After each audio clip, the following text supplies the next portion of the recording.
이재명 대통령이 등록 임대주택에 주어지는 다주택 양도세 중과 혜택을 손질할 필요가 있다고 연일 밝히면서 임대사업자 등록 제도에도 관심이 쏠리는데요. 그간 이 제도는 정권에 따라서 혜택을 줬다가 뺏기를 반복해왔습니다. 정부의 압박이 오히려 임대차 시장 불안을 키울 거란 우려도 적지 않습니다. 보도에 최두희 기자입니다. 지난 2017년 문재인 정부는 세입자 주거 불안을 해소하겠다며 등록임대 사업자가 각종 세제 혜택을 받도록 했습니다.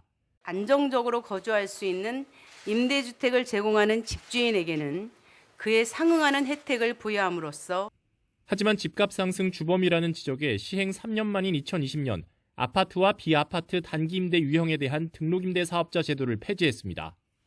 이후 윤석열 정부 들어 부동산 경기 활성화를 위해 지난해 6월 비아파트에 한해 6년간 단기 매입 임대를 부활시킨 상황. 이런 가운데 이재명 대통령은 등록 임대주택에 주어지는 다주택 양도세 중과 유예가 이어지는 게 문제라며 양도세 중과 제외와 관련해 제한 기간을 정해야 한다고 강조했습니다.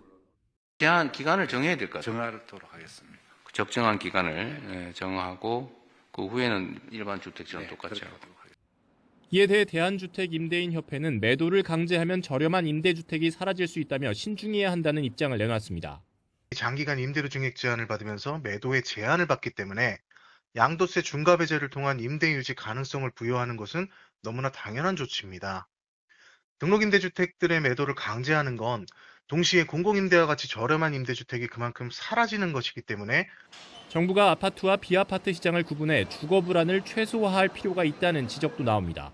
앞으로는 이런 혜택이 없어질 거라는 신호를 준다라면 시장에서 서민을 바탕으로 한 주택 공급은 나오기가 좀 힘들고 이런 그 공급 자체가 주택 가격보다도 임대차 시장과 주거 불안을 야기시킬 수 있다라는 우려가 클 수밖에 없어요. 비아파트 임대 사업자에 대한 혜택까지 폐지하면 정책 신뢰 문제가 불거질 수 있다는 점도 고려해야 합니다. 지난해 6월 4일자 기준으로 비아파트는 6년 단기 매입 임대를 허락해 놓은 상황이기 때문에 이 부분을 1년도 안 돼서 채 규제를 강화할 경우 시장에 혼선이 있을 수 있겠습니다.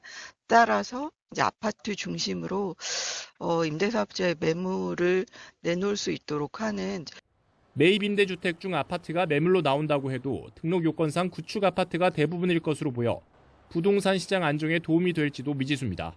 YTN 최두희입니다.